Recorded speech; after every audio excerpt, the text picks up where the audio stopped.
Madame, Monsieur, bonjour. Merci de nous rejoindre à la une de l'actualité. Les commerçants et les opérateurs économiques à travers le pays ont largement adhéré au programme de permanence durant le 3e jour de Eid el-Fitr en assurant la continuité de l'approvisionnement en produits de base et des services essentiels. Exemple dans la wilaya de Béjaïa.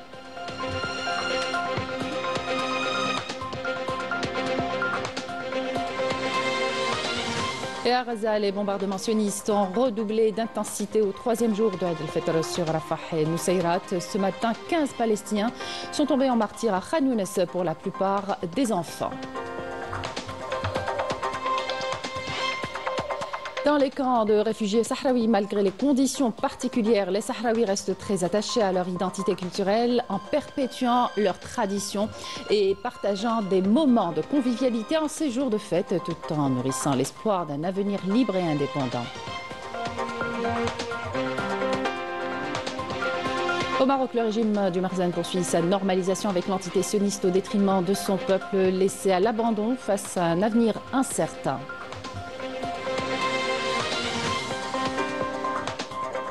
Et puis on ira à Al-Qantara, près de Biskra, à la fin de cette édition, une destination très prisée par les touristes pour ses paysages et sites historiques au charme unique.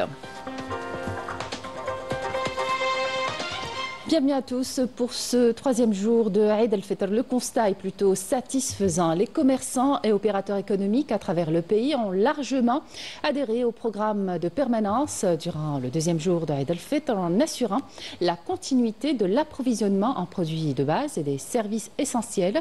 C'est le cas dans la wilaya de Béjaïa. Houari Azouz et Rina Lorari.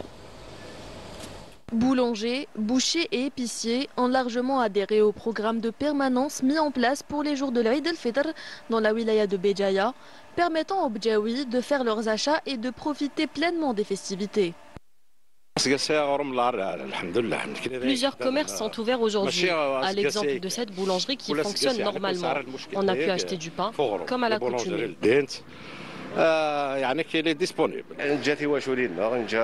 Nous sommes au fourneau dès les premières heures de la journée pour préparer du pain et des viennoiseries. Satisfaire nos clients est une priorité. Je souhaite un Eid Mubarak à tous.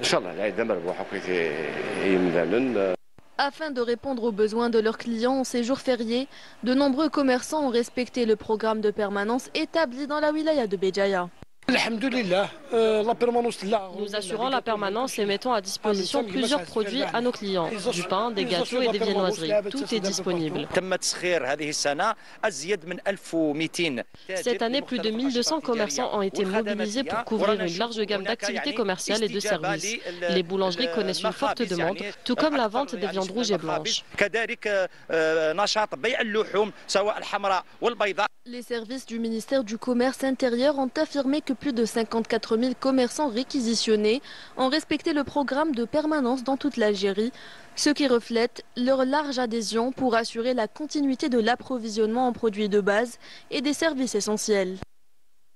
En Cisjordanie occupée, la campagne d'agression conjointe avec celle de Gaza se poursuit. À Naplouse, un jeune homme a succombé à ses blessures après un raid sioniste dans la vieille ville. 2 autres ont été blessés. Et à Gaza, assiégés, les Palestiniens vivent un enfer. Le blocus imposé par l'occupation ne prend aucune pause en ces jours de Eid el-Fitr. La faim, la soif, les déplacements forcés sont le quotidien des Gazaouis qui cherchent refuge sans savoir où aller. La correspondance de Wissam Abouzaïd, le commentaire est signé Sabrina Kshlout. Au 3e jour de Eid el-Fitr, les bombardements sionistes sur Gaza redoublent d'intensité. Depuis l'aube, 15 Gazaouis ont péri, dont des enfants, suite au bombardement de 2 maisons au centre de Khan Younes et à Nusayrat. L'armée de l'occupation a également bombardé Rafah. Parmi les victimes, 7 femmes. Sa tante délabrée touchée par un raid alors qu'elle s'y trouvait avec ses enfants. Désormais, les visiteurs de l'Eid portent leurs proches, martyrs ou blessés, sous le feu d'une agression aveugle qui continue de cibler des civils innocents, sans répit, ne sachant plus où aller. De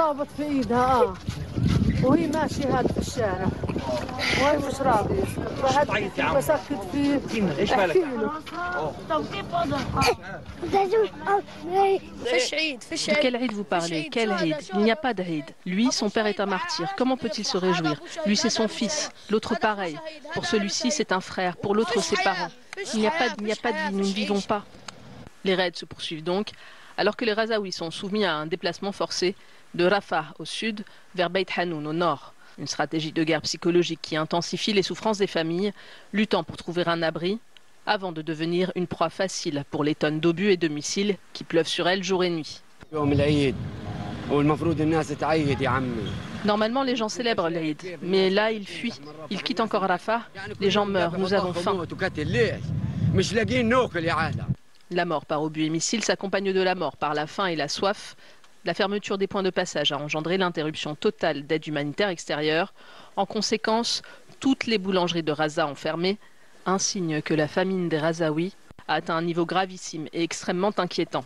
Vous le voyez bien, tous les points de passage sont fermés. Je ne trouve ni farine ni pain. Qu'allons-nous manger? Les plus petits vont mourir. Que faire? Tu sais, aujourd'hui, on ne trouve plus de riz. Il n'y a même plus de pâtes. Et j'ai 8 personnes à charge, dont des jeunes enfants. Et paradoxalement, dans cette situation chaotique, les enfants arpentent les ruines et les décombres, vêtus de leurs vêtements neufs. Ils cherchent un sourire et de l'espoir jusqu'à leur dernier souffle. Et dans les camps de réfugiés sahraouis, Eid al-Fitr est célébré avec ferveur malgré les conditions difficiles de l'exil. Les familles perpétuent leurs traditions et partagent des moments de convivialité tout en nourrissant l'espoir d'un avenir libre et indépendant. Amira Sefta. Les festivités de Eid al-Fitr se déroulent dans une ambiance de partage et de solidarité dans les camps de réfugiés sahraouis, où les familles échangent les visites et perpétuent leurs traditions, tout en espérant fêter un jour cette occasion sur leur terre natale occupée par le régime marocain. L'Eid est un moment spécial pour les Sahraouis.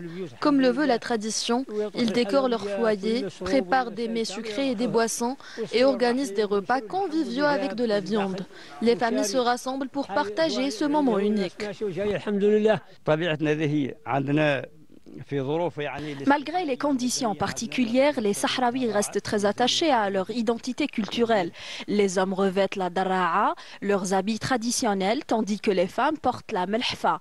Le thé sahraoui, également incontournable des célébrations, est préparé et servi avec soin, perpétuant ainsi un rituel ancestral. Alors que les hommes échangent leurs vœux après la prière de l'Eid, les femmes sahraouis, elles, jouent un rôle central dans l'organisation des festivités. Dans la matinée du premier jour de l'Eid, les femmes sahraouies s'activent pour préparer les festivités. Elles décorent leurs tentes, sortent leurs plus belles vaisselles et dressent les plateaux de thé et de lait. Chaque détail est important pour honorer cette journée, et ce malgré les conditions de vie difficiles.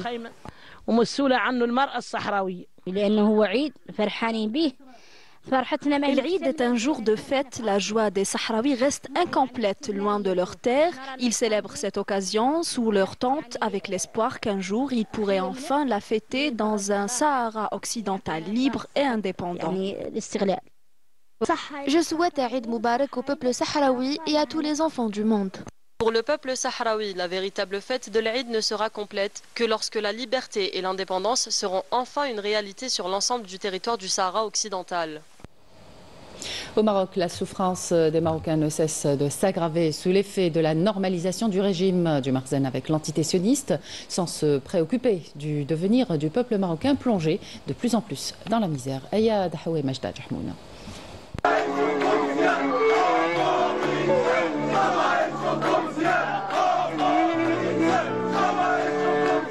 Le peuple marocain continue de souffrir avec un Marzen qui fait toujours la sourde oreille. Même les personnes en situation de handicap ne sont pas épargnées. À l'image de ce malvoyant laissé sans abri, livré à l'injustice et à la marginalisation.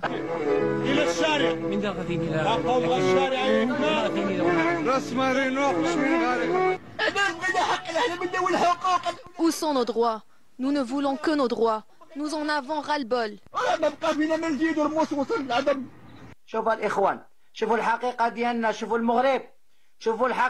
Regardez, voilà notre vérité.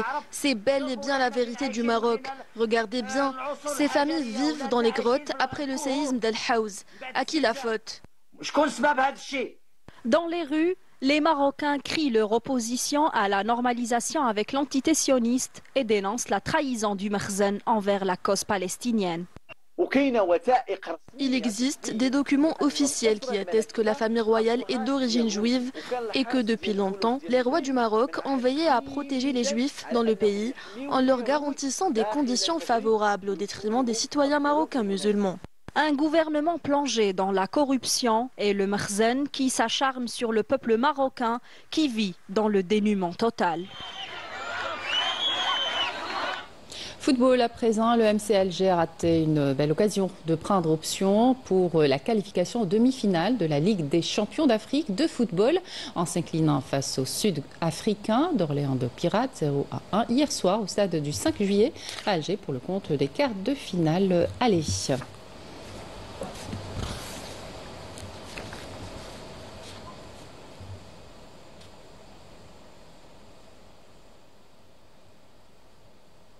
Et puis le football algérien s'apprête à vibrer au rythme d'un match d'exception opposant ce mercredi à 17 h au stade Shahid Hamlaoui de Constantine, le CS Constantine à l'USM Alger en quart de finale aller de la Coupe de la Confédération africaine de football. Un match de loin d'être une simple formalité, mais promet une lutte acharnée où chaque détail comptera.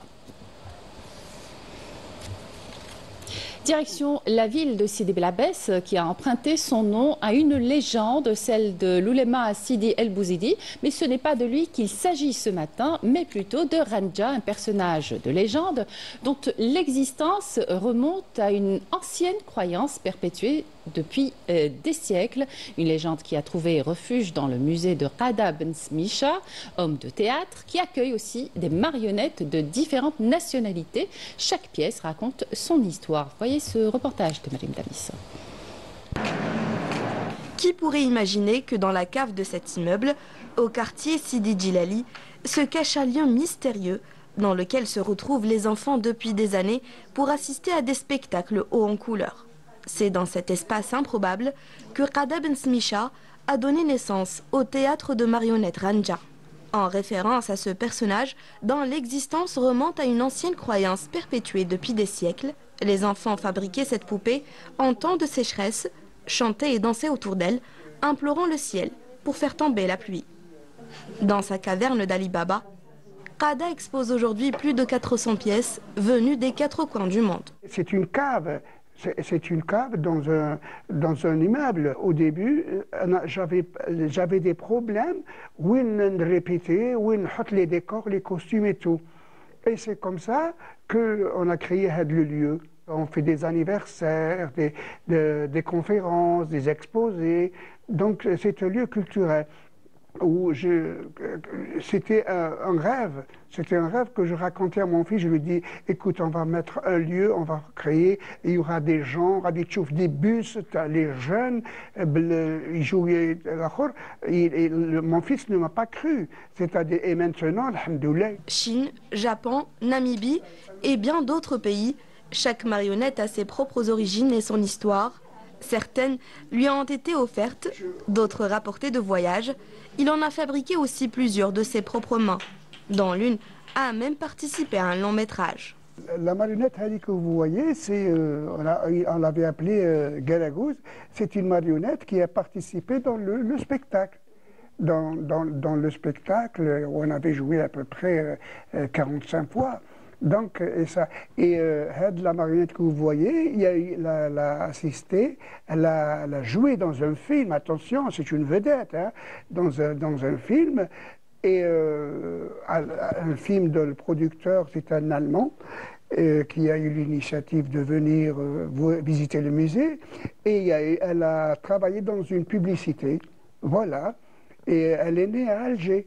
Ici, pas de ticket d'entrée, un simple sourire suffit pour avoir accès à Ranja et plonger ainsi dans un univers où chaque marionnette devient le personnage d'un conte, offrant ainsi une matérialité au récit imaginaire. Et dernière halte de cette édition, la ville antique d'Al-Qantara, près de Biskra, une destination très prisée par les touristes venus des 4 coins du pays pour découvrir et admirer ces paysages et ces sites historiques au charme unique. Reportage Naïm Al-Walish. Visiter Al-Qantara l'hiver, c'est s'aventurer dans un massif vieux de plusieurs milliers d'années. Réputé pour son pont romain, d'où est tiré le nom d'Alcantara, celui-ci est la première attraction touristique de cette ville qu'on appelle à raison et à cause de sa jonction entre le nord et le sud, Foum Sahara, littéralement la bouche du désert. Je viens d'Alger, précisément de Babloued. Donc je viens régulièrement à Alcantara. Donc c'est un village de mes aïeux. Donc mon père, mon grand-père sont nés ici. Il y a trois oued à Alcantara. Donc il y a Boubiad, Kain Agroum ou Kain Oued El-Hay. Donc c'est un oued qui a alimenté tous les la palmerie. Donc c'était le oued était important pour la vie le village. L'histoire du village est très riche. Donc le nom antique c'est Calcius Herculis. Donc le pont à Daroma, donc il a été refait restauré par le génie militaire français à l'époque coloniale. Et voilà, jusqu'à aujourd'hui il demeure et on vient visiter à chaque fois. On est venu de Mila pour aller à Oued Souf et on a fait une halte ici pour la beauté du paysage. On compte y prendre beaucoup de photos. On vient d'Alger, d'Oran, de tous les coins du pays pour visiter Alcantara, connu pour ses paysages et sa culture culinaire particulière. Entouré par la chaîne montagneuse des Aurès, cette cité repose sur 3 villages, dont le village noir, blanc et rouge pour sa terre en pisé. Classé monument historique, une vingtaine de familles habitent encore ce village rouge, destination incontournable pour les touristes, à tel point que des maisons d'hôtes y poussent un peu partout, comme ici dans ce village noir. Nous sommes venus en famille de Ain Touta. On a fait une halte ici parce qu'il y a beaucoup de choses intéressantes à voir. Je viens de Saint-Dié, à côté de Strasbourg, en France. Et je reviens ici tous les ans parce que ma mère est née ici et que ma grand-mère habite pas très loin. Je trouve que c'est très joli. Il y a pas mal de ruines romaines. Il y a un musée aussi. Enfin, il y a 2-3 musées qui sont assez sympas. Ça fait toujours du bien. On se sent plus apaisé quand on est ici que quand on est en France où il y a beaucoup de stress. Cité antique, paysage typique du Sahara avec oasis et rivières, vestiges romains millénaires, Alcantara offre aux visiteurs une aventure unique dans l'espace grandiloquent de l'entrée du désert. Et c'est la fin de cette édition. Merci de votre attention. Excellente journée à tous.